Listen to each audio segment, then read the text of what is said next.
your attitude is going to get out of it. There's always a way to escape. Welcome back, passive investor, to another episode of the Passive Income Adventures, where we teach you how to become financially free by investing your extra capital into projects like commercial real estate so that you can retire early and stop working or not stop working. And that's what we're talking about today with Matt Wertz. He is teaching us about how life looks after you become financially free. And as he famously says in this interview a couple of times, he doesn't need to get rich. He just wants to stop working. But by the end of the interview, we see that he actually could stop working, and some of the reasons that we choose to keep doing what we're doing and work harder than we've ever worked before in our lives. Because when there's a purpose and a passion behind what you're doing, suddenly your reasoning for being there and your desire to be there changes and the nature of the work changes. And so that's one of the things we want to share with you in this podcast, not just in this episode, but across the entire show, is to think more about what your life could look like if you didn't have to do things for money. You could do things because you wanted to. And the money becomes a nice side benefit instead of the main purpose of why you're doing a particular activity. We want to paint an accurate picture of what retiring early on passive income looks like so that you realize it is possible to do. It is worth going after. Some of the pitfalls, if falling into another rat race too easily, how to balance that work and that lifestyle so that you can live the life of your dreams and really have more control over how you spend your time. Matt shares with us some of the tips and tricks that he uses to achieve financial freedom. Matt was career Army and uses his veterans benefits to enhance his journey to financial freedom. And he shares a lot of those tips and hacks with us today that he uses to teach his investors on how to make more from the money that they make. He dives into VA loans, educational benefits, healthcare benefits, tax benefits, because we're going to come at this from two directions. One, we're going to make more money, and another, we're going to spend less money or save money on things that we have to buy, like taxes and healthcare. In combination, these are really powerful strategies to build up a great amount of wealth. And by the end of the interview, talking about like why we're still working and what we're after and people that we want to help and the growth that we're trying to achieve. It's really inspirational. It's one of the reasons I'm liking these longer format interviews a little bit better, because we can get through the questions and then let the conversation go where it will and start to uncover things that we wouldn't have learned with just a quick question format where we're just getting in and getting out. So if you like this longer format, just let me know in the comments below if you're watching it on YouTube, or feel free to reach out to me on LinkedIn at EmmaPowell28. I always love to hear your feedback about the podcast.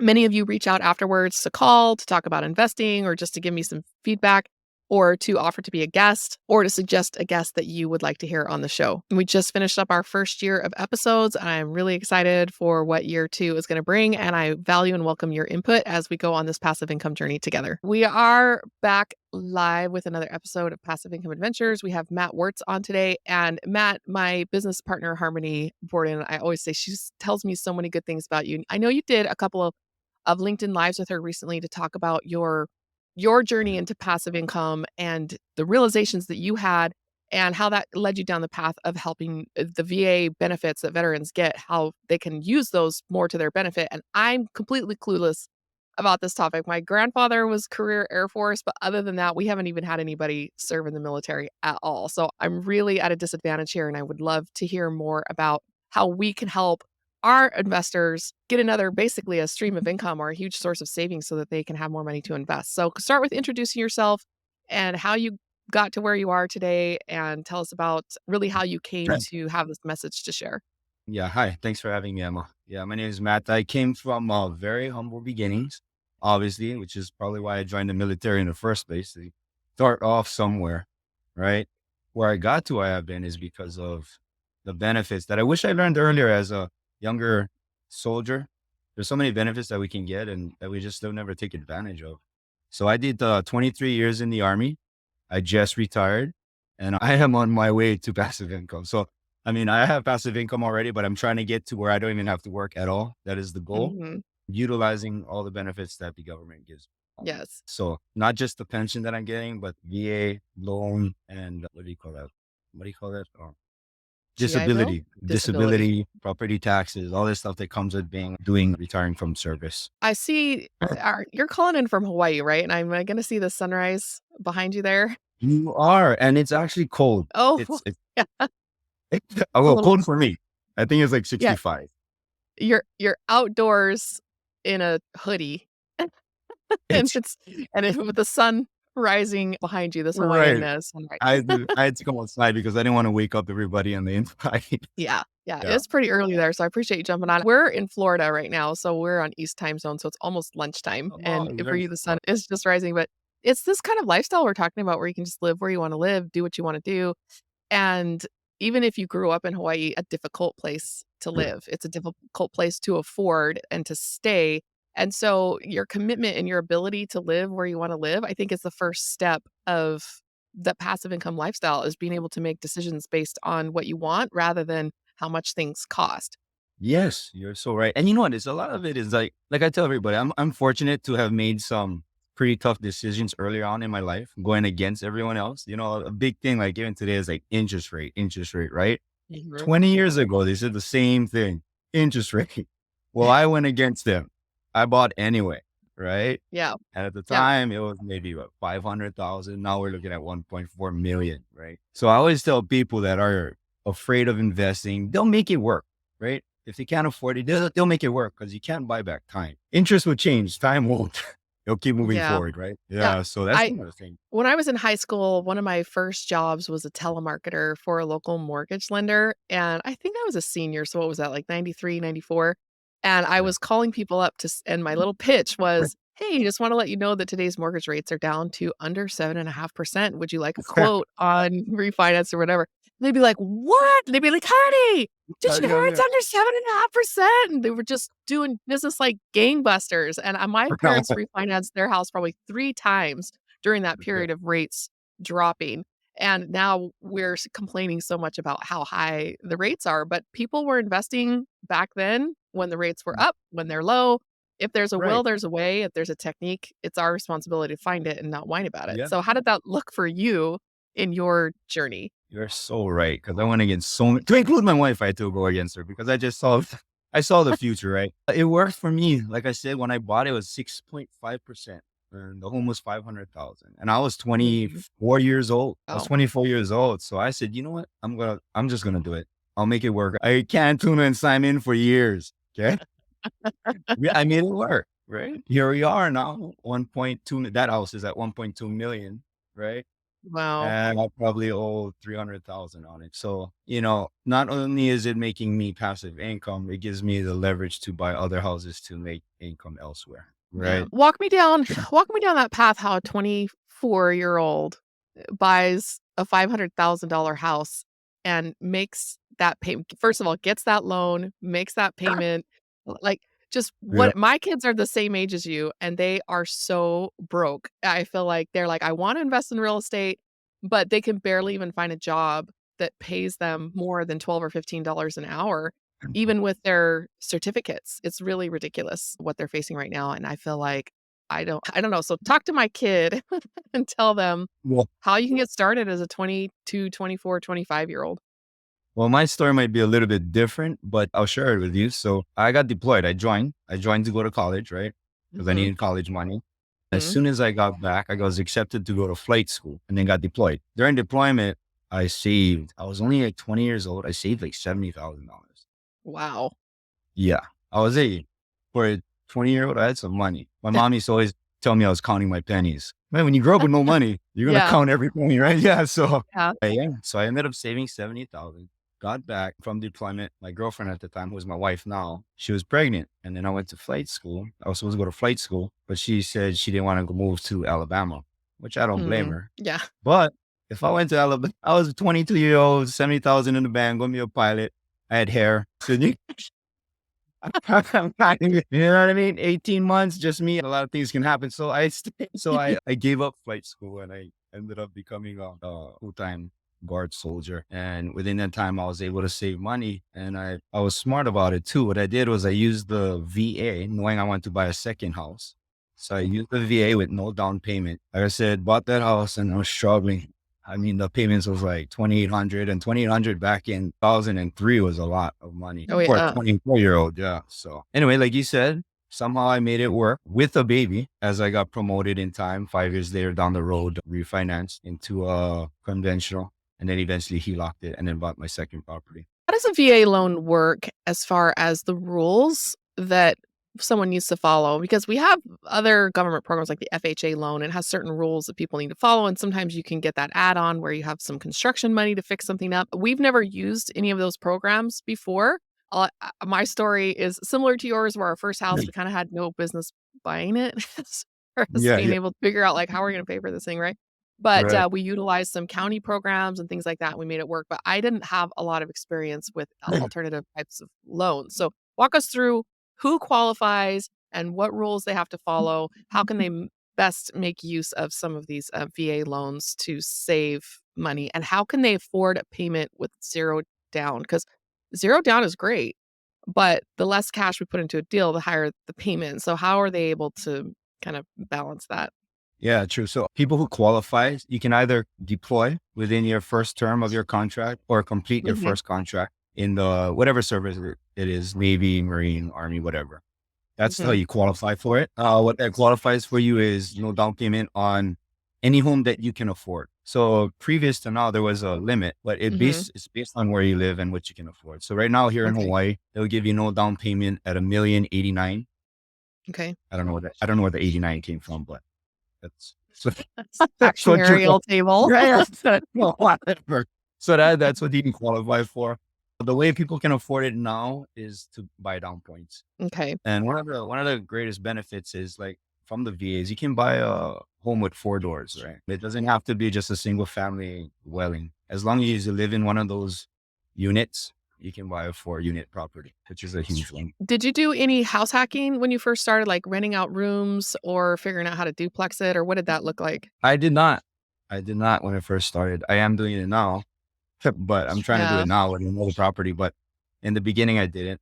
I just struggled with it. Yeah. Yeah, we had an adjustable rate mortgage for our first one, and I feel like our realtor did a really good job of explaining to us exactly what was gonna happen when the Oh, rate adjusted up. It was like one of those ones that went up for 2 years. It was stable. So it helped us to get in for no down payment. It helped us to afford those first 2 years of payments. But I think how much could we have paid attention and we're like, "Oh, yeah, we know the payment's gonna go up, right?" But were we really gonna change our lifestyle to be able to afford that and just struggle through as that loan adjusted up for a couple of years? I mean, we right. did because I think my cheapness is almost a disability. It's Oh, like that bad? yeah, it's bad. It's like my husband's very frugal, and Wow. I make him look like he's a high flyer. I'm always like getting him Whoa, in trouble. man. "What'd you spend money on what?" And he's like, "I never spend any money." So I live super, super cheap, super, super simple. And so I feel like what could have been a disaster, and we could have been one of those subprime people because it Mm, was right during the late 90s till 2003 when that loan was adjusting. And I felt like we could have been one of those statistics that 2008 brought crashing down around our heads, but because we right. were well prepared and we were very frugal and we were preparing our budget to be able to absorb that higher payment, it ended up working out. But we had some friends who somebody told them, "Oh, if you buy a duplex, you rent out one side and they pay your mortgage." And so they did Yeah. that until it was vacant for 6 months and they ended up getting foreclosed on. And it was ended up being one of the worst decisions that they ever made because they couldn't afford both sides payment on their own, and so sometimes you look back on that and think like, whoa, like, I'm really Yeah. lucky," or just careful planning, like, you knew it was gonna be tight, but you just made sure that the numbers were gonna work. Like, how did you protect yourself? Because for us, I think we were protecting ourselves, but it was we were so young and naive, I think we just got lucky. So, for me, what protecting myself was I was frugal too, very frugal, like you said, right? I was eating salmon. Mhm. Hopefully, you're still not eating salmon today. Yeah. But Proud of that. I knew at work, I knew what I had to do to get promoted. So I made sure, like, I knew I was going to get promoted and make more money eventually if I did the right things at my job. So within that 5 years, I got promoted 2 times. And, that Mhm. was the top in what I was doing. So that afforded me to loosen up a little, save a little, Mhm. which allowed me to buy my second home. I was fortunate that in that route that, I was able to make more money and didn't have to do anything too extravagant to like rent out rooms or something like that. Yeah, it's so funny. We just got back from Hawaii, and my 15-year-old daughter discovered canned tuna in Simon, and she's been eating it nonstop since we got back. And, it's just funny that you bring that up because I'm looking at this like, "This is like poor college student food. You still live at home, like, we can feed you." Right? She goes, Yeah, "No, it's so good." yeah, yeah. It'll No, serve her that's well in her early investing career, I it will, guess. it will. It will. So after you bought your first house, and you mentioned a couple of times that you bought your second house, what did that process look like? Because every time we tried to buy a second house, like move out of the one we were living in and hold this one as a rental, I never felt prepared. So it took us 20 years before we owned more than one house at a time because I didn't feel like we had our emergency fund saved up. If it goes vacant, I don't want to be like the duplex friend, right? If it goes vacant, can we pay the mortgage while it's vacant? And I just never really felt like we could buy the second house without getting the equity out of the first house for the down payment. So we just kept not doing it, kept not doing it, kept not doing it. So how did you have a house that maybe was on the edge of what you felt comfortable affording to be able to go and buy that second house? How did the process look for that one? Because can you only own one home on a VA loan? Is that why you had to refinance it, or how does that work? Yes, you only can use it for your primary residence. Okay. So when you moved out of your first house, did you move out of it and move into the second home on a VA loan, or what did that look like? So I moved out of it and I rented it out. Mhm. The 7-year-old landlord. That was a little difficult in the beginning. Learning. I had to learn. I got some horror stories later, but Yeah. yeah, yeah.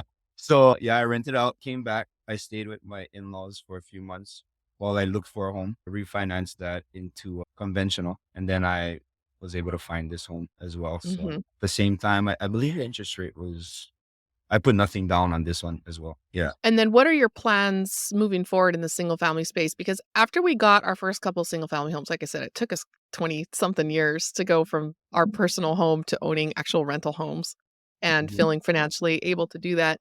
I very quickly realized, like you said, the horror stories of managing a rental portfolio and how this was becoming a part-time job for me and it wasn't passive. So I switched over to commercial thinking that would be more passive. And I think it was even less passive. And so And a tell me lot of about your, it is, I feel like I had more units, but it doesn't cash flow as fast as the residential stuff because it yeah. could be 2, 3 years before a commercial property actually starts cash flowing for the owners, like because we pay our investors first and Mhm. everything like that. And so I didn't realize how long it was going to take to cash flow.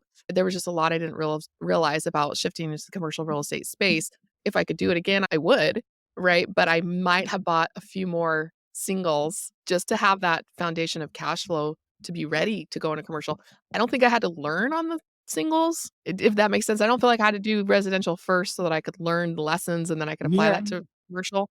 I just felt like I needed a better financial base, and those singles, like, I don't have to pay investors on those, I just own them. Like, I get to keep it. And I agree with you 100%. I'm going through that right now, actually myself. Yeah, a dirty little Like I need secret more of properties. yeah, Right? so describe to me a little bit about what your portfolio looks like right now and how your military benefits, like your pension and other types of programs are helping you build a portfolio, but also a commercial portfolio. Because I think it's I mean, as far as I know, there's no VA loan for commercial properties. So how did that transition work for you so you could still take advantage of those benefits? So this is what I'm working on right now, right? So my house in Maui is cash flowing, right?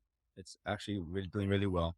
And it has a lot of equity, and to include the house that I'm currently living in. Mm, They're both HELOCed. So okay. my mortgage, my monthly is very low, right? And for what I can rent this out, but the problem is getting your wife to jump on board. She's not an Yeah. investor. Big and I would have been so rich already. Oh my God. Some people just don't see it. Yeah. Who knows? I Maybe you were one yeah. of those depending on at about once upon a time. I don't know. People ask me, they'll say, "How do I get my husband on board or how do I get my spouse on board? It's Your so hard. husband's so supportive. How do you get him on board?" And I'm like, "I don't know. I didn't have to get him on board. He was just on board." Like he was like the first time I said, "Hey, maybe instead of rebuilding because we moved and I needed to rebuild my business." I said, "Instead of I'm gonna just buy some rental houses instead." He was like, "Do that. Go do that." He was so excited. So I have zero advice for people on how to get a reluctant spouse on board because I've never had a reluctant spouse. He Who's told me never know. once, he's like, "You go down the rabbit hole and you kind of obsess about things and you'll just learn everything you can inside out, upside down." And he said, "And I saw this thing in your eyes where you were going to go down the real estate investing rabbit hole." And I was like, "Yes, finally some obsession that's going to make us money instead of cost us You're right. money." Right. So I have this thing, right? We're sitting on some good equity and I'm trying to, this is where I'm at. There's properties that we do investing with. I invest with in Kansas City. We're doing a lot of stuff out there with WNN and like you were saying, right? I skipped the residential portion Yeah. instead of my own, instead of buying multiple singles and just went into Mhm. commercial. But I feel the same way, to make commercial passive income, it takes a while. Long time. I'm impatient. It takes a long time. It's gonna sit vacant. I got investors I gotta pay back. I mean, to me, it's Mhm. rough. You need supplemental income. So Yep. you could take 100,000 and recycle that 10, 20 times in a single family home in Kansas City, Indianapolis, Missouri, wherever you want to do it. Right. Mhm. And then you take all that passive income, at least you're getting paid while you're still waiting on your commercial property to make money. Yes. Yeah. Yes. Yeah. So that's actually where I'm at. The other portion Yeah. was doing a 1031 exchange, right? In Hawaii, doing a 1031 and buying 3 properties. But only thing, the passive income would be less, but the potential down the road would be even more, right? So that was where I'm still unsure on now, and because I'm a cash is king, so the goal Yeah. is to not work. Yeah. I don't Oh, need well, to own 100 properties. I just need to, yeah. yeah. So The cash flow is king. Do you notice cash how in flow, real yes, estate cash flow, investing, you'll take a chunk of money and you'll right, invest that in something? You have a chunk of money right now in your hand because you sold a house, because you've been saving up for or living below your means, whatever means that you have a HELOC, right? You have a chunk of right, money in your hand right now, but you right, know that you're killing the golden goose if you spend that money. And so you take a chunk of right, cash and then you go invest it somewhere else for the cash flow. So I often say that we trade cash for cash flow, and right. that's how we survive in this industry. Cash flow. Yeah, Yeah, yeah. I'm well, yeah, yeah, yeah. So that's where I'm at, and that's what I'm trying to do. So getting my wife to buy, all these houses is another challenge in itself. But yeah. yeah, Now, one thing that I felt like really helped us in the early days of our business when I had no idea what I was doing, and even though my husband later confessed that he was excited, at the time he seemed very worried. I was not doing a good job of keeping my books, and there are some other kind of fatal flaws in the way that right. I was doing it. But one thing that really helped us was once we separated the business from any of the income that he was driving from his W-2, getting different set of books, different bank Yes. accounts, LLC. I had all LLCs and everything, but I wasn't really using it properly.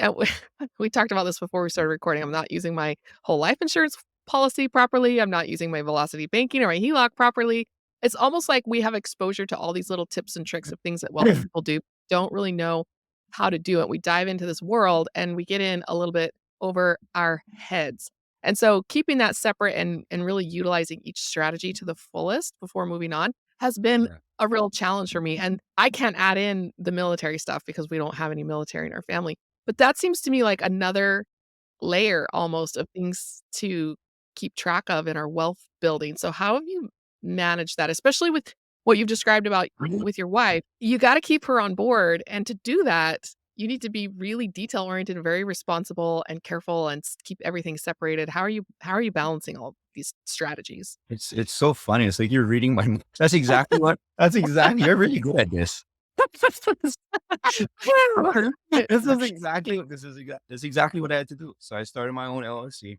Made it totally separate.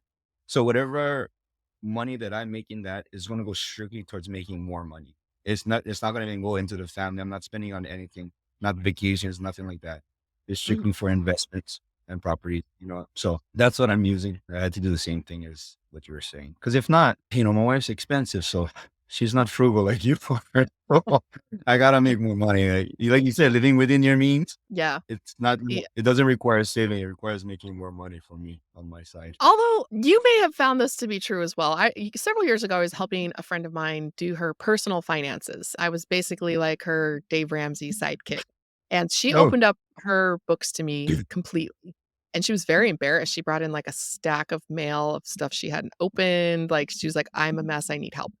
And I sat there and went through everything with her. And when I saw the military pension, it was the same amount of money per month that my husband made on his Oh W-2. yeah. And I just So sat yes. back and I was like, "What?"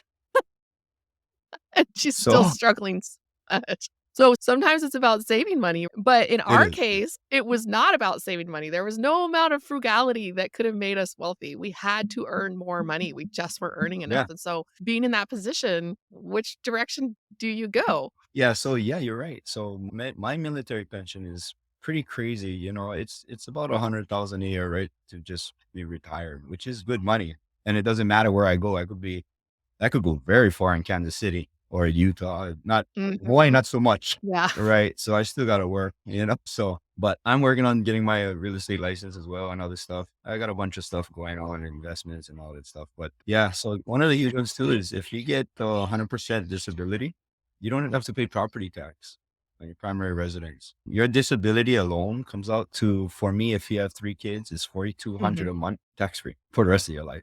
Yeah. So So that's in addition to the pension to have the property tax paid.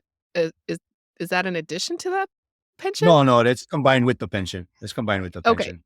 So your property okay, tell me more about that because I think I may have heard this before, but I don't it's only vaguely familiar Which portion? about the property taxes. Yeah. So if you get 100% disabled, yeah, you don't have to pay your property taxes in your primary residence. Is this open for anybody who's permanently disabled or just for veterans? Veterans. I mean, Wow. the list goes on and on. Even your kids' education, I mean, is free. Well, like everyone says, like, I mean, my son just joined. He goes to the University of Portland. He's in ROTC there, and they're like, Mhm. why? He didn't grow up like I did, right? He's not struggling. And he was like, why did you make him join? I said, if you knew the amount of benefits that comes with serving for just such a small portion of your life, right? 6 years, it goes far beyond because he's going to school right now on a full ride scholarship from the Army. Nice. Yeah, no, Yeah. is it my kids have never been interested in the military at all. In fact, they have even shied away from some of their friends saying, like, "Oh, I'm gonna get an engineering degree, and then I'm gonna join the Navy or something, and go be or the Army Corps of engineers Right. for, my 6 years," or whatever. And they're like, "Why? Why do you wanna do that?" I think it's because when you've been at war as long as we've been deploying over these last 20 something years, I think they're just terrified they're gonna get deployed. And I don't know, I think that there's the trade-off there. Can you talk to us a little bit about that? Because I feel like the deployment risk now has gone way down, but I don't know, you tell me. I think anytime you join any service, you got to be willing to deploy. But even with deploying, if you're like a clerical person, you're Mhm. not gonna go be looking for you're not gonna go looking for Osama bin Laden. And Yeah. there And nobody's there putting is the IT specific. guy in the cave.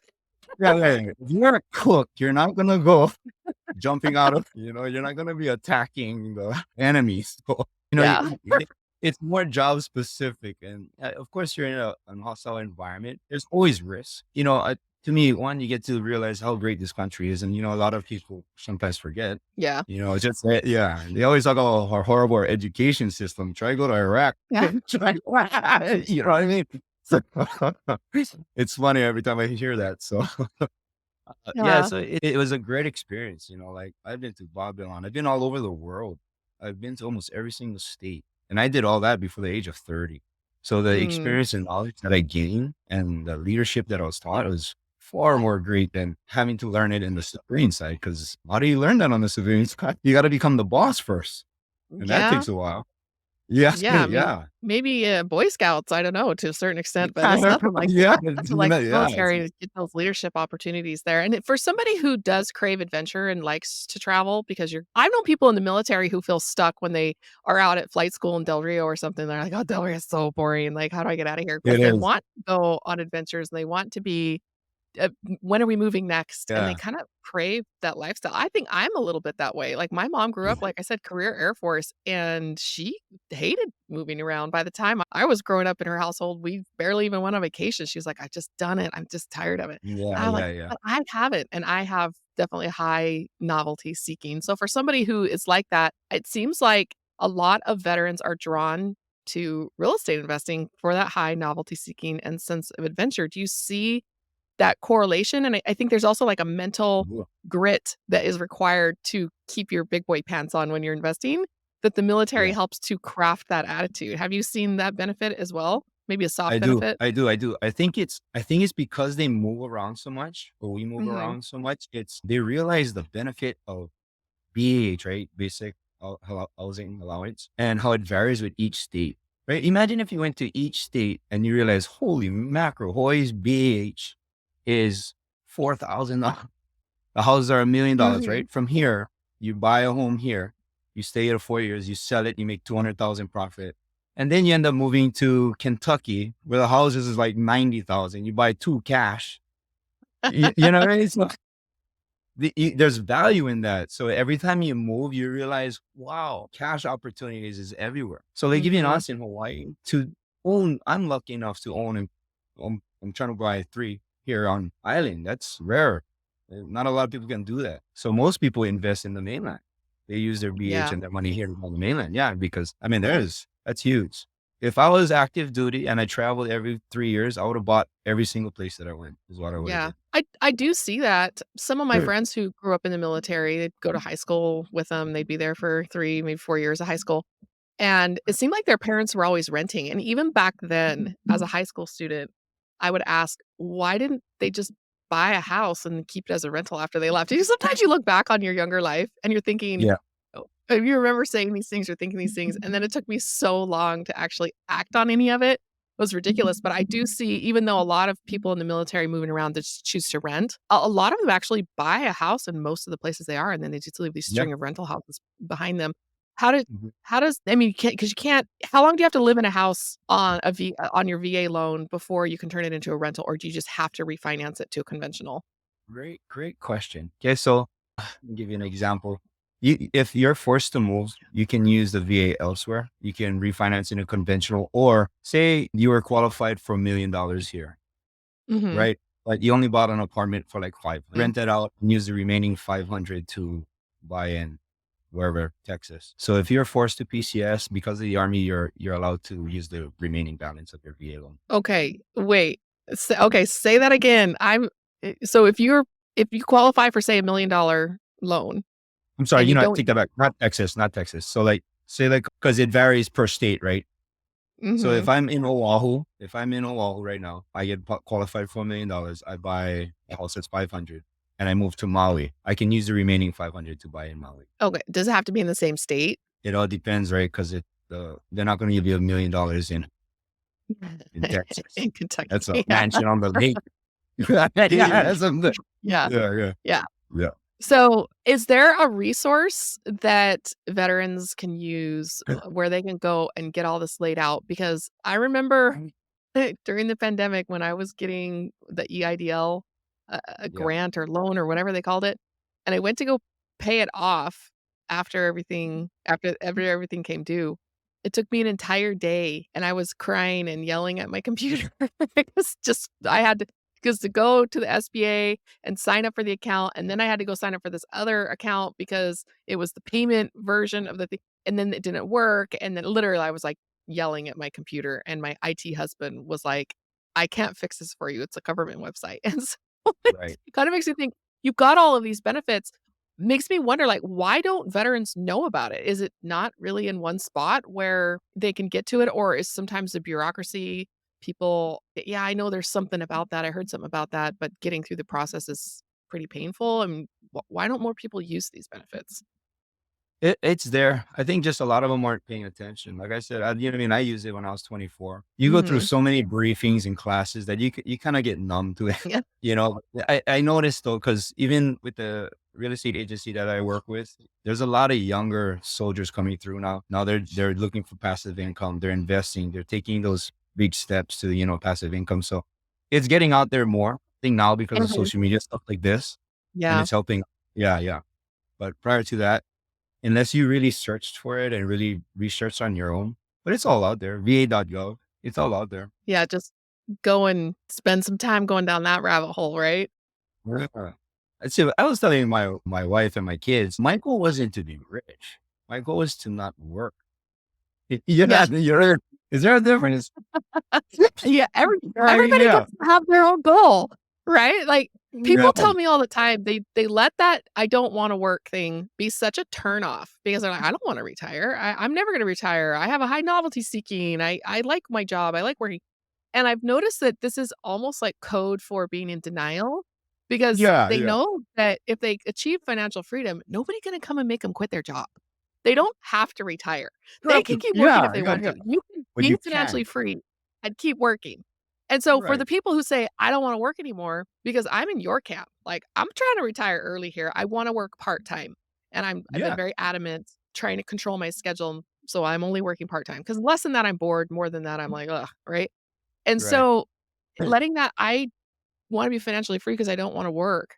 as somebody else saying that, somebody like us saying that, and they're hearing that and be like, "Oh, no, I mean, what would I do? Just sit around, be bored all day and lose my purpose and all that." That's financial freedom and losing your purpose do not go together. No, that's whatever you got to do to convince yourself. Yeah, that's wrong. I don't wanna go after it because it has all these negative side effects of sitting around and losing your purpose. And I just like, you realize it's just denial, right? Like, who doesn't wanna be financially free? Yeah, right. Wake up at 9, have a cup of coffee, go work out, go for a run. I mean, come on. That's my Yeah, thing, right? I think I'm gonna work for the next, I told my wife, 3 to 5 years. I have a plan set in place, and I'm gonna go, all in these next 5 years, and I'm not gonna work after that. But I'm gonna work, but not at my leisure. I love real estate. mhm, So if I can mhm, sell a house here or there, a couple, couple deals here and there, I mean, that's fine. But it's yep. at my leisure. That's the goal. Being a part-time real estate agent, and one thing I found about passive income, so when my husband left his job and we started our investing fund, the investing fund is not a it's not an instant source of income. It's not like we got a product, we went out and sold it, and somebody paid us money, and now we have that. It takes a long time because you're finding investments, you're building up your investor database, they're investing in things like when an investor wires money to us, it's not like Yeah. we get any of that. The Right, deal has right. to It gets into the perform. farm. Right. Yeah, and then we get paid last, and so our ability to survive on our passive income has basically been built on the backs of some of our smaller houses and our Yeah. smaller commercial stuff that because the smaller the commercial property, the faster it seems to cash flow. It's almost like the smaller the property, the faster it can get turned around, and Right. so having a source of part-time active income, we've realized has been really important to just to smooth it out because rental Yep. houses are pretty consistent. They pay you every single month, right? But then Right. you do something like refinance it or you sell it, you get a big chunk of cash in, or you pull a loan out of your policy, and you're kinda looking like, "I don't know when the next time I'm gonna get paid is." Yeah, yeah, it would be nice to have some kinda active income to smooth out the highs and Nice the house. lows, but you're talking about that from more of a time standpoint. Like, you don't wanna work, but you don't wanna completely retire either. We're young. We have stuff we wanna do, so Yeah. how does that play into it? Because part-time realtor is kinda lumpy income too. If you wanna make money, you gotta sell a house. You gotta go Right. earn it. Right, right. Well, yeah, I wanna make it to a point where the income's not it's not a necessity, I guess, or I have to get the income. It's more for because I enjoy real estate itself. So Mhm. hopefully I can get to that point where I was hoping that 100,000 a year on my pension would have been fine, but it's not. Yeah. And a lot of it for me is showing my kids how to earn money, Mhm. have your money work for you. That's one of the big ones for me. Cause yeah, they always talk about financial education and whatever. Schools don't teach it. I think the parents should teach it. Yeah. So, so in for my case, it's a big thing, and I'm starting them young. I'm trying to get them a house now. One Mhm. is 19, the other one is 16, Mhm. and I can show them to generate income. Take their birthday money. I'm not going to use mine. I'll match their birthday money though. I don't, Yeah. and then show them even if it's small, 200 income, right? That's $200 a month you're making doing absolutely nothing. Mhm. Yeah. I want to spark that interest. And so they start young, like I told you with time, right? Start before me. Imagine when they're 40. Oh my Yeah. goodness. It's a different Yeah. I can't even imagine because my kids are still young well, young adults like yours, Yeah. and they're just really struggling. Like, they bought their first investment when they were still living at home with me and their fast food money, they felt so rich, right? And so we Right. pooled our capital, we went and bought a little investment property together, and now they're making like 150 bucks a month of passive income. Nice. And as a 17-year-old, that feels awesome. As a Right. 20-year-old, Well, still not lunch. making that much money or stuck in college, still whatever, they're like, "That's hardly anything, and I'm really not able this fast food money is not piling up because now I have to pay my own car insurance, I have to pay my own rent, I have to pay my own whatever," and so they feel like their progress has slowed way down as their Mm, expenses have gone up and their income really hasn't changed, and so I think my 15-year-old, she was like, "Oh, I need to get started, I need to get started, I need to get started," and I would say, "Oh, just be patient, there's plenty of time for that," but I think probably 15 to 19 is when they're still living at home is one of the best times to get started because their expenses are right. so low. So low. So what I did was, speaking of that, you was talking about how to use your policy, right? So I got them million Mhm. dollar policies on Mhm. the IULs. Yeah. And what I'm doing is putting all their birthday money in there because then it earns 8%, right? And you Mhm. can overfund your policy. So it's earning 8% compound interest over the years. So they never have to touch it. So they have $1 million policy. Say you put 100,000 in there, right? It's earning 8% Mhm. every year. And then they borrow 50,000 against it to put on a down payment on a house at a Yeah. 4%. It's at 4% right now. So it's not even, you're borrowing against your own money. You're your own bank. You're not even touching it. The 100,000 is still compounding and you just bought real estate, you know? So yeah. So Yeah. that's how I'm teaching them how to do it. Yeah. Did you feel a little cheated when you first found out about this type of life insurance policy? Oh Because my we've had God. term for so many years. And even now, Yes. when I tell my friends or family, they're like, don't buy whole life. It's a waste of money, high commissions, high whatever, and just get Oh, it's term. so It's worth so the cheap. commission. What's It's your, so cheap. yeah, tell me for the listener who's like, what are they talking about? Give us a little crash course on this type of life insurance policy and how in the military you might be able to take this and combine it with some of your benefits and make it even more powerful because you have so many benefits. You have a way of freeing up cash. Well, you're going to free up cash. Well, what are you going to do with it? Well, so when you want to get it as young as possible, you want to get your universal life as young as possible because it's cheap. So what Hmm. happened was this is how I got into learning about this is because when I was retiring, I was looking for my life insurance to get extended while I got out. But military life insurance is term. And if you get 100% disabled, you're not getting life insurance. Yeah, that's over. And if it is, you're paying like 2,000 a month. Yeah. Okay. Yeah, yeah, Yeah. yeah. Right. So Okay. yeah. So the more I studied about it and did more research and whatever, then I ended up getting every one of the policies. Yeah. So Yeah, we have it not might gotten seem policies on our kids theoretically. yet. My Yeah, my getting husband and there. I each have a policy, but our kids are none of our kids do. Yeah. So as the owner too, you have control over that policy as well. So Mm, so my son's premium, my daughter's is only 127,000. I don't know if you ever looked at it. I mean, $127 a month because she's 3. But yeah. by the time she's 25, right, ready to buy a property, or I marked it at 25. Mhm. She'll have about $137,000 in there, Mhm. roughly, Wow. that she can borrow against. And when she gets old enough to be working for your company, at very young ages, a lot of people just pay them to be models. Like, my kids came to me recently and they said, "Mom, we don't wanna be on your social media anymore." I'm like, "What am I paying you for? You don't wanna be on my social media? Yeah. That's fine. I'm not gonna make you be on my social media, but we are marketing a company here and it's a lifestyle brand. If you don't wanna be on the Right. social media, like, I'm paying you to be my spokesmodel, right? To be the actors in my videos, which sounds really authentic, but we just wanna share our real life, and they come to me, they're like, "No, we don't wanna do it anymore." I'm like, "Okay, well, you think of something else we can do for the business then. Would you like to do my bookkeeping instead, or what does this Like look like?" something. Yeah. Yeah, you're paying the kids and you're putting the money into this policy, Mhm. or a lot of people say pay them and put it in their Roth 401 or their Roth IRA rather, and I'm like, "I'm not opening retirement accounts for my I'm never opening a retirement account again." No, Now that unless never. there's an employer match, if we get jobs No. and they give us a match, Yeah. because maybe, right? But I will never open another one on my own. No solo and 401ks because 'cause we're self-employed, none of that. I will No. not do it for my kids, but you can pay it into their policy, Yes. and then that's how you're paying your kids. So Yeah. as soon as they're ready to do something. If you ask me, it's like a saving, the forced savings account, right? Earning Mhm. 8%, right? Even if it stays at 8%, that's the average, right? Of course, it's S&P, so it goes up and down, but it doesn't go up and down a lot. Yeah. So 8% over years, man, that's huge. Mhm. And you don't need the bank. You don't even need a job to borrow against it. You can take it. That's true. Because I mean, you can borrow, and it's tax free, and no one Yeah. can touch it. Not even his Yeah. future ex can touch it. So it's I protected. told someone once that it's judgment proof. I said, "Especially in the landlording industry, I'm more It's likely to get judgment. sued, Yeah. and it's judgment proof." And he said, "You just need to pay what you owe." Well, like I was hiding money in my policy so that I could be a bad landlord and not have to pay somebody on a slip and fall. That's Did what you? insurance is for. Are you gonna tell me not to get an umbrella policy? So if someone has a slip and fall, I can pay them $1,000,000 out of my umbrella policy because I should just pay what I owe? No, that's what insurance is for, and I'm gonna use all the strategies. I just was shocked All the at that time. response, that it was Yeah. judgment proof. Yeah. Did you ever hear of the book? What the Rockefellers do? Oh, yeah, was that the Garrett Gunderson wrote that? Gary Gunderson? Possibly. I can't remember the author's name, Yeah, but because he wrote another book, I think it was No Sicker Cows with the guy who did my life insurance policy, that was the co-author on that one, Mm. and the whole thing was fascinating when I found out. Again, you feel, like, totally robbed when you first found Yes. out.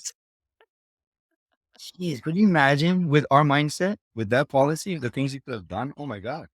Yeah, Yeah. Oh, yeah. not even on that. It's just the protection, right? For future generations, future wealth. I mean, it's just So for me, it's a no brainer, but yeah, that's Well, what I'm this is trying to what they're teach them. talking about. When they're talking about generational wealth, this is the kind of stuff they're talking about. They're not talking about, "I'm gonna make so much money that when I die, my kids will inherit my empire and they'll have Yeah, generational yeah, wealth." I think, "Hey, I bought you a house on a 15-year mortgage when you were born, and so by the time you're right. 18, you now have a rental." Or, "I got a life insurance policy for you when you were 2 or 3 that I paid Right. $120 a month to for 20 years, and now you can take that money out and go buy your first rental house." I Mhm. my kids don't want my rental houses, they don't know what to do with them, but if they buy their own, they'll figure it out, right? We'll figure it There's out. Yeah. the technique I heard about a couple years ago was to take out a charitable trust and put all your money in the charitable trust, and then when you die, it goes to charity, and your kids are like, "What? Where's my inheritance?" And you're like, "Oh, fear not, I also got a life insurance policy for the same amount as a charitable trust." So, these types of things, building legacy wealth, it's more about imparting knowledge and giving them things where they have resources when you pass away so that they can go and not have to figure all this out from scratch because Right. they have their life insurance policy that you bought for them, and now they know what it is. I didn't know what that is until I was 40. Hadn't even heard of it, Right. That's crazy. Yeah, much even less within have a that policy.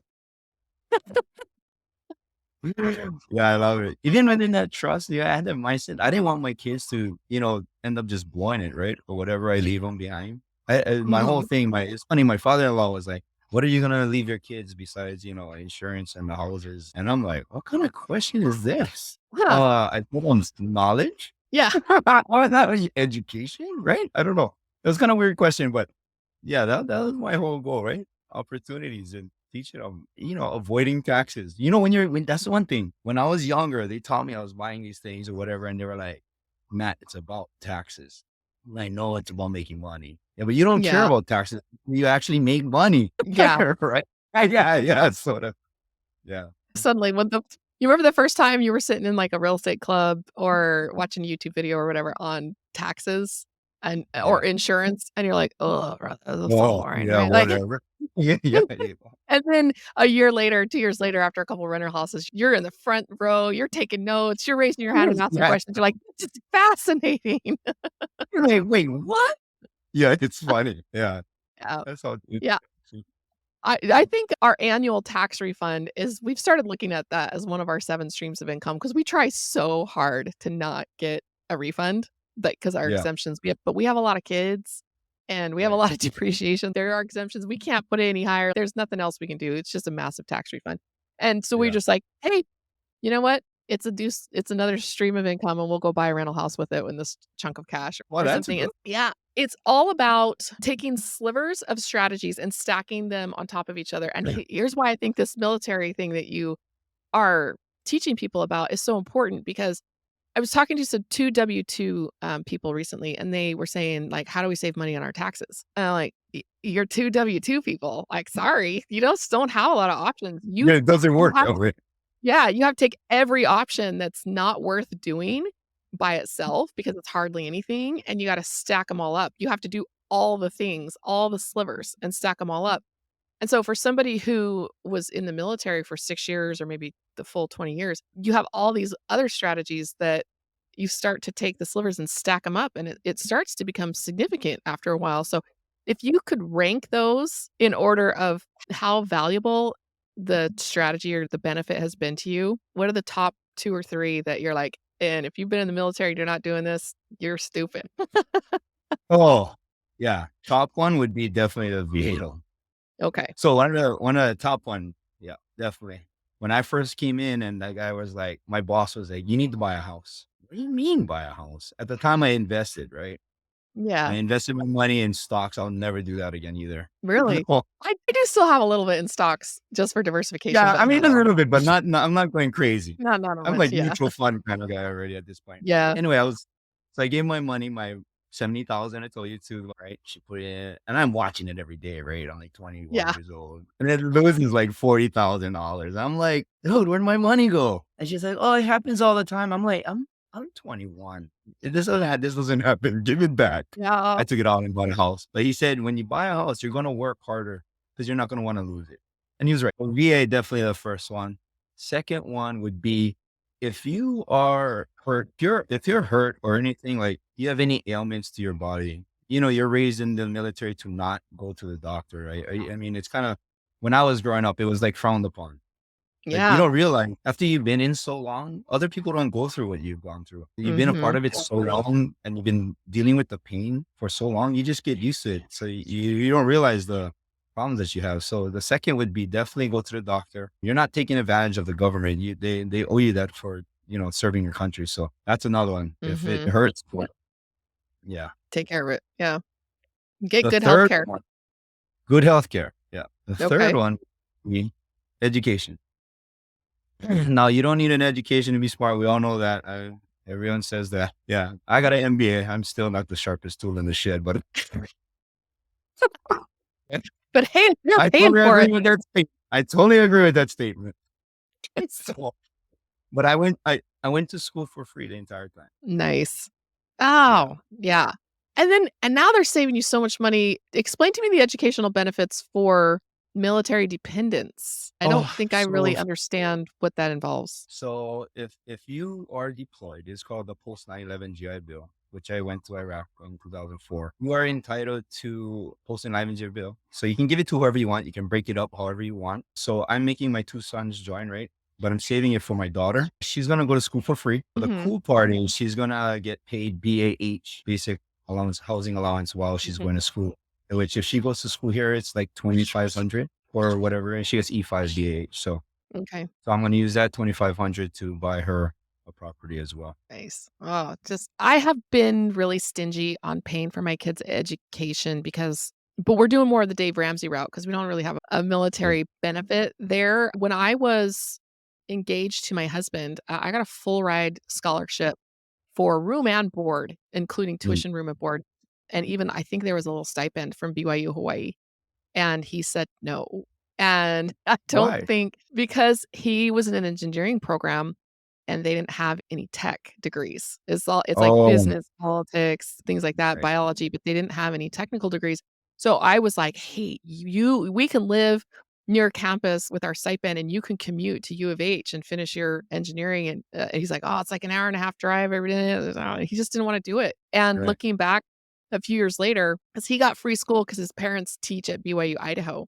So he got Oh, free okay. tuition for when it was a 2-year school. He got 2 years there, and then he got a new job when he first got out of college, and they gave him free tuition. So his bachelor's degree was free between his parents and his employee paid tuition. And I didn't get a bachelor's degree till I was 40, and I had to pay Okay. for my associate's degree because I didn't have any of those benefits. Right. And he was looking back at that, and he was like, "We were so dumb. Like, why didn't we take advantage of you being able to go and get free education on a scholarship?" Yeah. And it's kind of the same thing that you're saying. There are these benefits for military members and their families, and people are just not doing it. And looking back Oh, years later, man. so dumb. So many. They're paying right now. My son's getting paid to go to school on a full Yeah. ride Ugh, scholarship. yeah. Yeah. Yeah, it's crazy.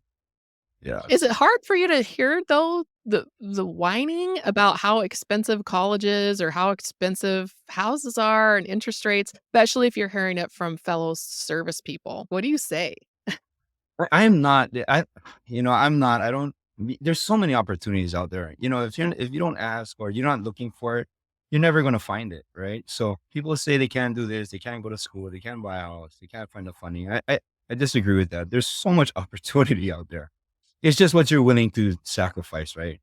If you're not Mhm. willing to sacrifice time, effort, yeah, you're not gonna go very far anyway. So, Yeah. right? Yeah. Yeah. It's so funny when I got out there, like we're talking about passive income and starting your own business and all this stuff, right? I feel like although I don't have to go into the office or anything like that, I feel like I work a lot more sometimes. Yeah, I Oh, don't know if I'm in the same way. Sometimes, I'm always reading or researching or zooming. My wife looks yes. at me like I'm crazy. I got like Zoom on my phone, Zoom on the computer. Yeah. That I'm So studying for something.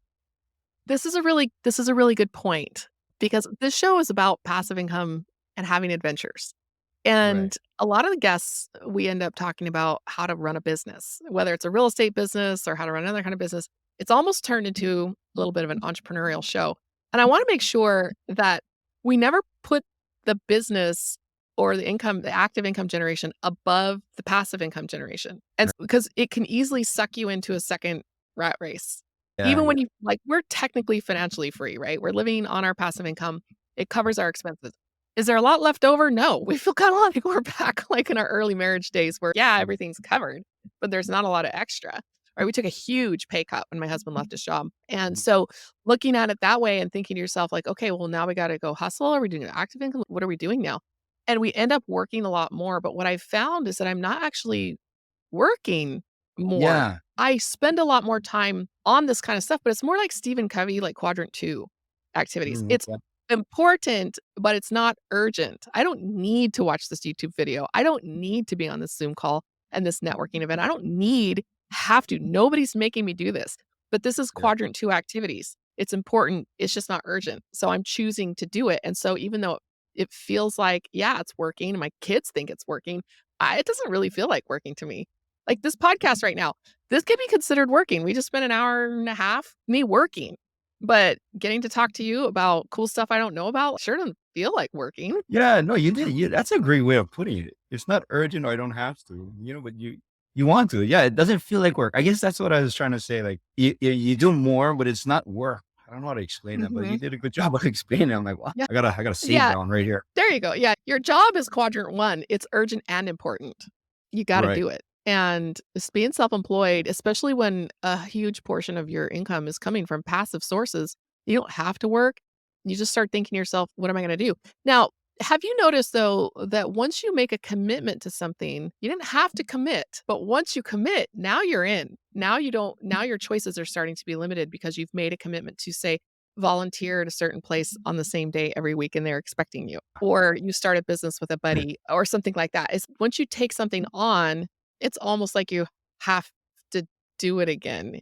Have you it's good and bad. It provides needed structure, but at the same time, there's some days like, "Oh, I don't wanna go, but I committed." That happens to me all the time, almost every day. Yeah. So, yeah, and I was like, oh, but you know what? Every time, like anything else, right? No matter whatever book you read, you got to do what you don't want to do, right? So I ended up, whatever it is I commit to, and I feel that way, I end up forcing myself to go, right? And it's always ends up this way. I'm glad I went. It's either I met Yes. someone new, learned something new, or it's always when you don't want to go when you learn something new, right? Or Mhm. meet someone great that like, just inspires you or whatever. It's always in that moment. It's when you're Yeah. happy to go and you meet nobody new. Yeah, Yeah. yeah, Yeah. yeah. You ever left the gym where you're like, "I shouldn't have gone today?" I've Yes. never You have? I've never thought that. I've never been walking away from the gym, getting in the car going, "I shouldn't have done that today." Oh, I no, didn't wanna no. do it, but once it's done, I'm like, "Woohoo!" I mean, Yeah. maybe there were very few exceptions where I drove to the gym in adverse weather conditions, and that was kinda dumb. I should have worked out at home. Yeah, yeah. But I've never thought, "No, I shouldn't have worked out today." I just feel like sometimes you make a commitment to something, you go and do it, and you're always glad afterwards. Always, always. Yeah. And I think that's a big myth about the passive income lifestyle. That's a tongue twister. The big Yeah. myth about passive income is that we are going to be doing nothing. It kind of goes back to what we were talking about before. We're going to lose our sense of Right. purpose. We're sitting around and farther from the truth. I didn't want to hear other people when I was chasing passive income or financial freedom to say I work now more than I ever did before. I would hear that and it was discouraging. But I feel like And it's true, but the work yeah. is so different than what we were doing before. For me, yeah, it's a lot different because for me, there's no in what we do now, there's no rank. And that's what I Mm. tell my friends or my previous employer is that there's no rank, there's no really there's structure, but it's more there's partners. So the conversation is different. How we're gonna solve this, it's always solution based. It's never promotion based. You know what I mean? So Yeah. that and I think that's what makes the difference between work and passive income or self-employed because yeah, they're all partners like harmony, right? Whatever we do, we're always talking about what's the next venture, how we're going to do this, how can we help other people. It's never Yep. the conversation is different. I think that's what makes it great. Let's back up to something that you said earlier on about how I don't wanna get rich. I don't have to be filthy rotten rich. I just don't wanna work anymore. Have you been starting to get bitten by the bug of the bigger you grow and the more money you make, the more people you can help? And so suddenly when it was like, "I just am tired. I don't wanna work anymore," suddenly you're like, "Oh, I have time to do this, or now I have the money to be able to do that." And I almost am starting to feel like, "No, I have to get bigger. I have to grow more. I have to accumulate more wealth so that I can go out and change the world in far larger ways than I ever dreamed possible." I never dreamed possible that we'd retire before we were 50. And I certainly never Right. dreamed possible that I was going to go build something that might really help people. But now I'm, wait a second, don't I owe it to people to keep going and to keep growing bigger so I can help more people? Are you seeing that I start to kind of trickle in? yeah, yeah, definitely. I feel the same way. And, we're very goal oriented too, right? So, Yeah. once you reach a stage in life that you're happy with, the next step I think is helping. I mean, Mhm. to me, that's the greatest thing you can actually do is help others. So for me, it's mainly like my family showing them, right? Or like I was telling you earlier. But yeah, Mhm. giving back is always the best way. Just like doing this, like sharing all the VA stuff. I mean, I hope people take advantage and get able to be like, not be like me, but have the freedom to do what they want. Cause Yeah. from where I started, I wouldn't have thought I had a college degree. For me, I think one of the biggest steps was I wasn't afraid. Like whatever, I just jump in. It doesn't take Yeah. much. Yeah. I use common sense a lot. Has that been a personality trait that you've had your whole life, or do you feel like that was honed in the military? Because in the military, you kind of have to jump in. I just finished a mastermind with Martha McSally. She was the first a female in combat pilot, the first female Um, to fly in combat. And so she just did a mastermind on overcoming fear. And a lot of the stories that she was telling were from her experiences flying, and you don't get to just say, "This is too scary, I'm not doing it." You're on a mission, you're gonna go rescue someone, whatever it is, and you need to come up with techniques and strategies to overcome that fear. So do you feel like that was a natural thing that you have always had, or it was created in the military, or just something you had and that was honed in the military? And tell us about that fear, because this is something that maybe you and I don't quite understand, because I don't feel really held back by fear. I'm like, "Oh, give it a try. yeah. Make an escape plan." But a lot of people really struggle with this. So can you speak to that overcoming fear and that bravery it takes to sometimes do some of this stuff? Yeah, yeah, it's crazy. Everything you talk about is like-minded people, right? Yeah. So I was the same way. I didn't really have fear. Like I always think I'll figure it out. There's always a way. There's always a way. I mean, and the military actually honed it, definitely. Because no matter Mhm. what situation you're in, one, your attitude is going to get you out of it. And then there's always a way to escape. There's always it. Yeah. I mean, even in real Yeah. estate, there's escape strategies before you can get into it, right? So yeah, it actually helped. But I think for the most part, I was pretty fearless in anything I did. Yeah. Do you have a burn the boats mentality, or do you have more of a mentality like, "No, I got the escape hatch and the escape plan over here if this whole thing comes apart"? Because in the military, it's plans A through Z, and you have contingencies for all of it and redundancies, so you don't have single points of failure and all that. But then people talk about burning the lifeboats. Which side of that do you fall on? I am definitely not burning a lifeboat. I always hedge my bets. They call it diversify. I call them hedging. Yeah, Yeah. If one, yeah, yeah. redundancy. So if one fails, at least I have something to support it else. Yeah. So you never lose, Yeah, really. yeah. The whole idea of having multiple streams of income is a hedge in and of itself. Right. Right. Yeah. Yeah. So, I've never really gotten the burn the lifeboats. I think it might be from a psychology sense, like, I'm gonna do this thing and I'm fully committed and I'm not turning back, but I just never really found that to be Oh, helpful. I don't know yeah. anybody who's Yeah. Like you Warren read Buffett about said, it in books or Think or Grow Rich, but I'm like, "That's not real." yeah. Like Warren Buffett says, diversify is because, if you're diversifying is because you're not an expert in what you do. Oh, never Mhm. put all on basket, right? Yeah. This is kind of, Yeah. I do agree with him in the sense that it is a hedge against ignorance. I think I just wrote a social media post on this recently where, yes, it is a hedge against ignorance, but he's not saying that you are ignorant. He's not saying that this is a bad thing. yeah. If there's something that you don't know something about, then You you get can to know. still invest in it. You just need to be diversified. But if there's something that you're really good at, you can double down on that. And I think it goes back into the three baskets of income. You have active income, you have the hands off or residual income, and that's like rental houses or kind of a hands off business, or when you're one of the minor partners, you're generating Mhm. income for a little bit of work, but it's not too much. And then you have fully passive where your money is earning money, where literally the only work you do is due diligence and then you're out. And Yeah. being able to say, okay, what am I really good at? I'm going to do that actively. What can I help other people do? I'm going to do that residually or hands off. And what am I just going to say? Other people got to do this because I either don't have time or don't have the knowledge or expertise. And that's where my passive money goes. Yeah. Jeez. Yeah.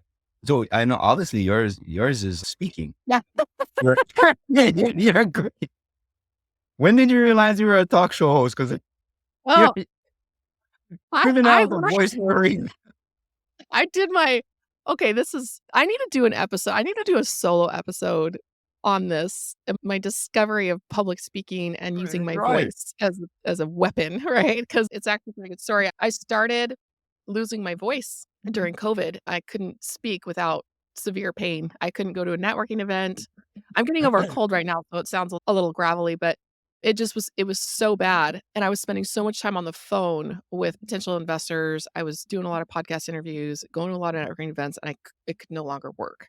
It was debilitating, and I was talking to somebody about it, and she said, "I don't know, that might sound like a little bit like thyroid cancer, some of the symptoms that you're describing." I was like, "What?" And so I went in and got it scanned, and it turns out that I don't have any thyroid cancer. I'm speaking on my false vocal cords, like, What? back down in my throat, and it was causing a lot of pain, and so I had to do speech therapy. It took several months and several $1,000s to learn how to Scary.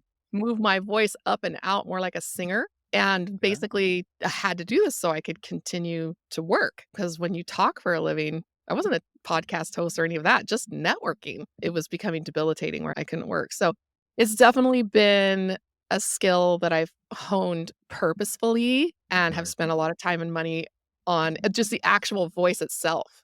And then when I realized what I was doing was the same thing that public speakers were learning how to do, that's when I was like, "Oh, I can really get some extra mileage out of all that money I spent on speech therapy." Wow, that's cool. So you always like a good speaker or? I think so, and, maybe you can reflect on this as well. I remember several years ago, before I was having voice problems, my daughter said to me, she said, "Have you ever noticed how people's greatest strength can also be their greatest weakness?" Yeah. And I said, "Okay, let's go down this rabbit hole, kiddo. Tell me how talking too much is supposed to be a strength."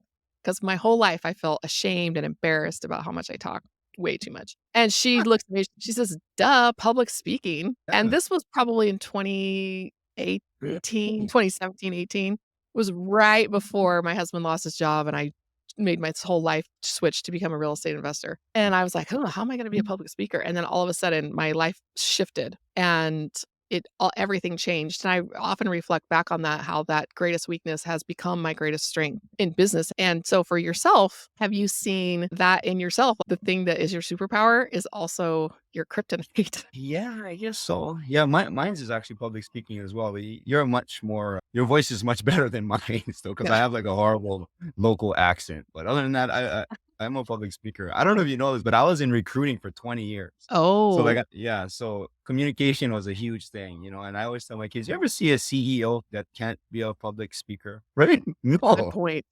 Good point. Public speaking is key in anything that you do. So is communication. So a lot of times I'm speaking at events as well too, and I think I'm just more animated Yeah. No, than no, no, anything. you are. It's working for you. And I don't hear the accent. I like to tease Chris a lot that we have a partner from Brazil and she English is her second language. And we like to tease Chris that he has more of an accent than she does. Well, he just has a really deep voice too, though. Yeah, Yeah, he definitely has the island vibe going on, but it's been actually really fun, because I think that island, nature of being laid back and just being yeah, chill about stuff, combined with a high work ethic, it's almost unstoppable. It's just such a great way to just be super chill and smooth in business, but also still be working really hard. I right. don't know, have you found that island culture to be a benefit to you in that way where you're just not gonna get all bent out of shape, you're just gonna keep moving forward? Yeah, I guess so because people gravitate to it. I think what we have, it's not naive, but I think it's more genuine than it is elsewhere. Just because I guess because we were kind of sheltered, so we kind of trust everyone naturally. We always come across genuine, right? Like even just talking to you, I feel like I've known you forever. Yeah, I don't know.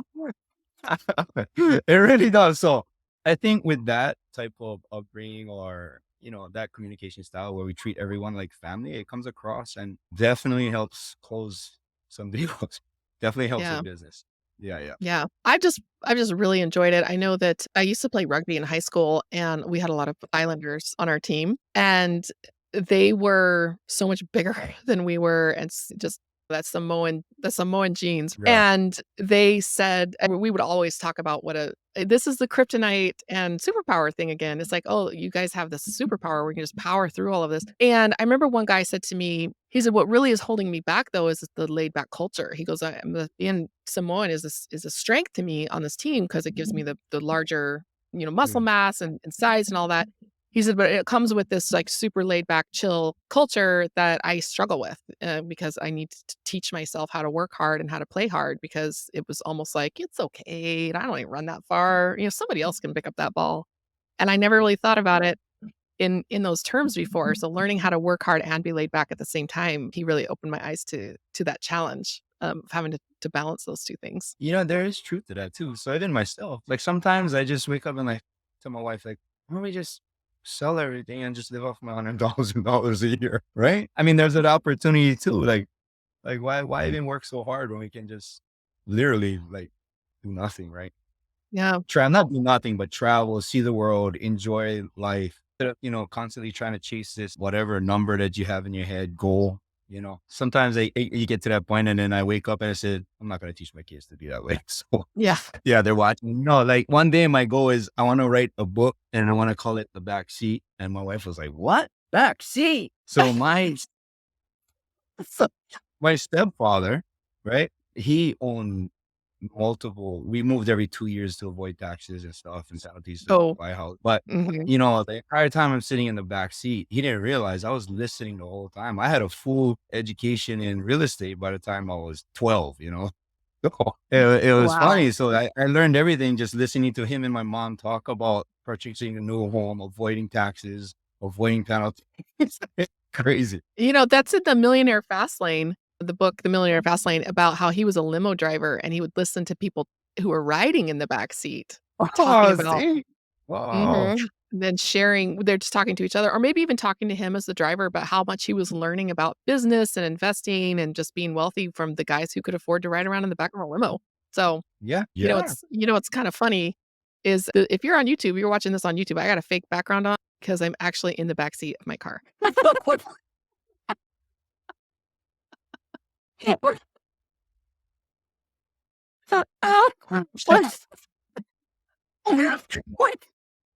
I wait, travel full time. We live in an well, RV. how We do you travel full time. they're in the Yeah, so black seat.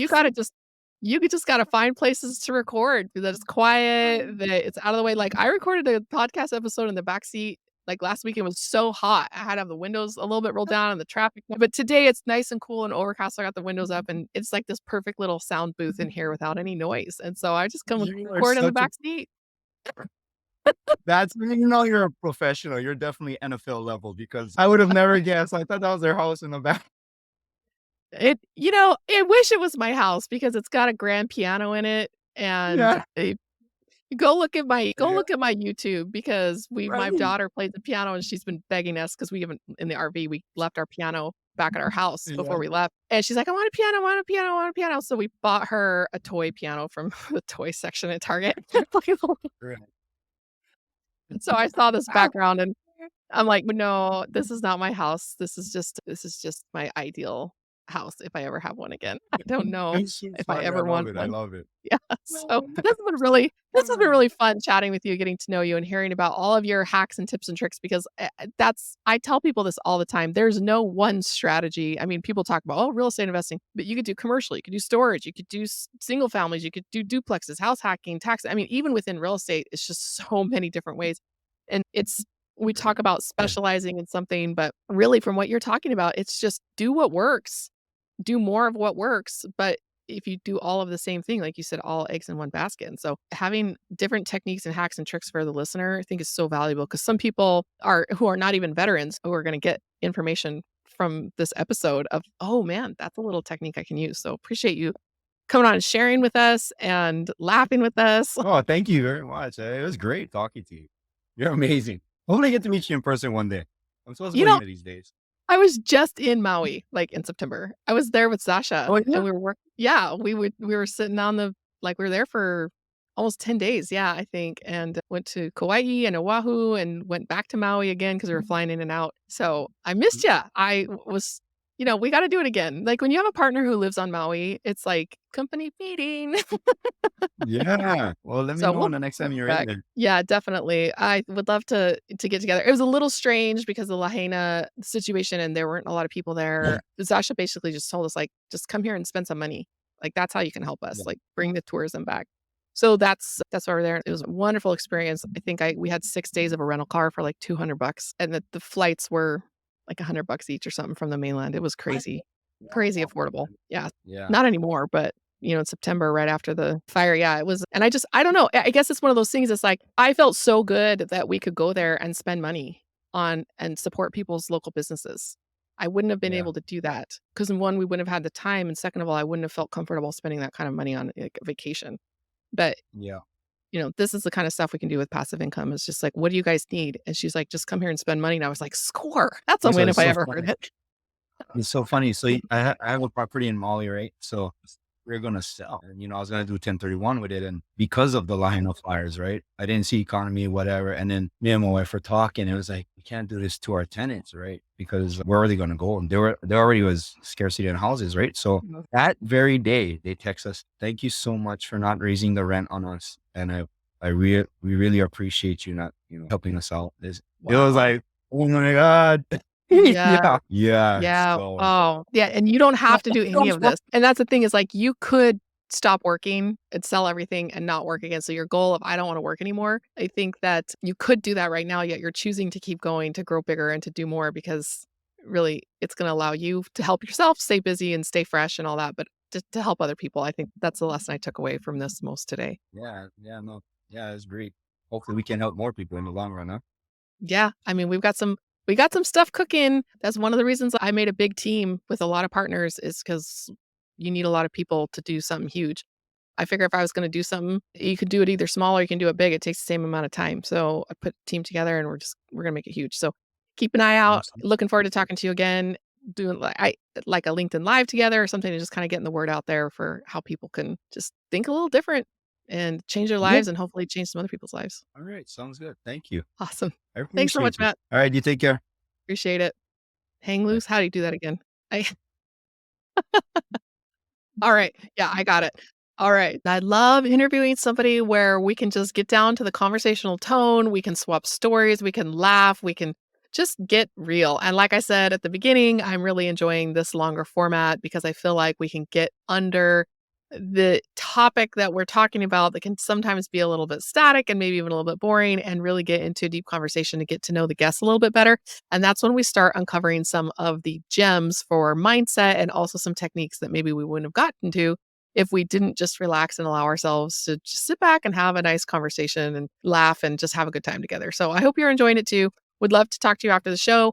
Reach out at partnerwithrise.com. And we also have a free investing club that meets every Monday night at riseclubcapital.com. We'd love to see you there. We have a couple of different ways that you can invest. One, if you are amazing at what you do and you want to keep doing it, you want to be a limited partner, completely hands off, that's where you're going to go to Partner with Rise, jump in on our investor portal, and we pick out investments that you can take a look at. If you like it, you invest. And if you don't, you pass until the next one. It's completely a la carte. It gives you a lot of control over your own portfolio, your diversification that matches your goals and your timetables and the income that you want to be investing each year. If you want to be a little bit more hands-on in a joint venture, come jump into the club again at riseclubcapital.com, where if you see a deal that you like, you have the opportunity to put that deal together, combining the capital of some other club members and going out and doing a group buy together so that you can negotiate for better terms and a little bit and a seat at the table. So whichever way makes more sense for you to be investing, I want to hear from you. Be sure to reach out after the show. It's all about networking with people who have been there and done that so that they can shorten your path and make it more efficient so that we can go on our next passive income adventure together. Until next time.